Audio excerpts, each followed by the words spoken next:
I am melting. These two have stolen the show. Spring is in the air, and that means new puppies and also new people suffering from allergies and pets. Some people not even realizing that pets suffer from allergies, but they do. Joining us live with some tips to keep your pet healthy this season is Dr. Laura Owens from Air Park Animal Hospital. Good morning. Thank you for having me. This little sweetie was We thought it was a good day for puppies, yeah. Look at this love bug. These are Frank and Beans. Frank and Beans, and I'm holding Beans. Let me tell you something, okay? These puppies have come into this station this morning and they have completely stolen everybody's hearts. We've been passing them around every time we're in a commercial break. We just can't get enough of them. But look, you know, we've got puppies coming out, we've got new kittens that are being born, and so we've got to think about their allergies, right? Yeah, springtime is when we see a lot of people starting with fleas and ticks. Here in Maryland, fleas and ticks are out year-round. They never go away. A lot of people think they can pause their flea and tick control in the winter months, but wildlife, you know, carry those parasites year-round, and you really need to keep up your flea and tick protection year-round. There's several options. There are topicals that have been around for a long time, and also some newer topicals. There are the oral tablets that are great. That are great now. And then there's some newer generation flea and tick collars. The old school ones don't work that well. We will just not see flea and ticks within like 2 inches of the collar, but the rest of your dog can still have them. Gotcha. But some newer ones, like there's a Seresto collar that's great. I prefer the oral tablets if your pet can take them, because they also, they do the best job, and they also cover for mites and other external parasites. So talk to your veterinarian about those. Yeah.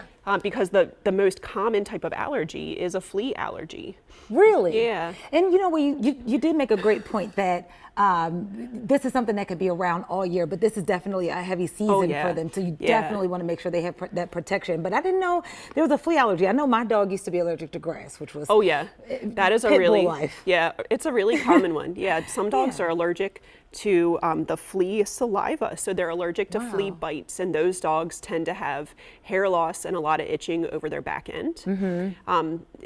So the first step with any allergy dog is always make sure they are on a good, high quality, year-round flea and tick control. How are we spotting these allergies? Is it the skin? Is it the fur? So usually itching. Sometimes it's just licking, not necessarily scratching. A lot of these guys lick their paws. You know, ears, your ear canals are lined with skin. So a lot of dogs will have recurrent ear infections if they have some allergies. Hair loss can be patchy or just all over from them chewing. They can be prone to skin infections. Yeah. The first step is always rule out fleas and ticks. The second step is usually try and figure out the cause. The two other main types of allergies are environmental, and that can be, like you said, things outdoors, grasses, pollens, things that can be seasonal, or it can be indoor things that are year-round, like dust and mold. They're just as sensitive as we are. They absolutely are. That. Yeah, they are. They can be allergic to anything. And then you were talking to me about the importance of also being careful with your house, because this is the time of year where we start wanting to open our windows, and you're saying be careful about that. Yeah, just general spring safety tips for pets.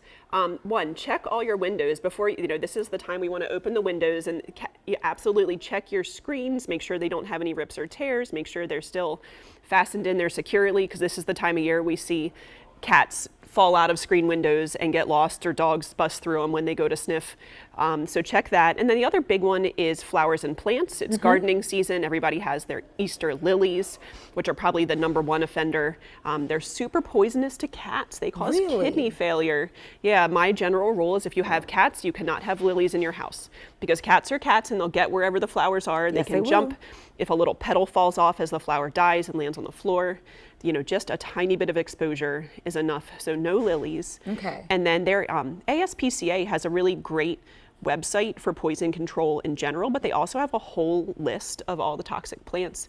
So look it up if you're getting something new, if you're bringing in a house plant, or if you're keeping plants indoors until you plant them in the garden, check and make sure that they're okay for the pets. And let's rein in some behavior, right? Because we know our pets are like our children, and we will have our children tested for allergies. Do we need to have our pets tested for allergies?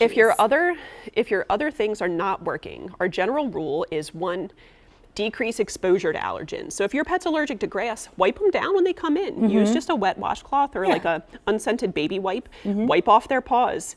Give them, give them a little bath. Yeah. They make a lot of really nice shampoos that help improve their skin barriers so they don't respond to the allergens as severely. But if none of that is working, your veterinarian has some really great allergy meds that can help decrease itch, can help decrease inflammation, some really great topical products and medicated shampoos. So talk to a vet. If your pet is red or raw or losing hair, they need to see a vet because they can really be terribly uncomfortable from allergies. Picture having a bad case of poison ivy. Yeah. You know, it'll ruin your day. And then really quickly, because we have to go, and I don't want to give this puppy back, but foxes are out now. They and are. that means there's risk of mange. There is, yeah. That's on our list of things that make your pet itchy. Dogs get mange that is species specific, thankfully, but it crosses over with foxes. So the classic way we see dogs get mange is if you have foxes coming through your yard, especially if you have foxes that have babies under your shed or something. And those oral flea and tick preventatives also treat and prevent mange. So that Gotcha. they're ones, if you have foxes around, definitely get on one of the pill flea and tick medicines. All right. Thank you so much for joining Thank us. you and for having you for me. bringing these sweeties in here. Beans, we got to go. I know I don't want you to go either. All right, guys, say bye to Beans and Frank. You slept gotta during the say whole bye-bye. interview. Jen's literally off in the wings and waiting for me to stop talking so she could take it. I don't even know why. We waited.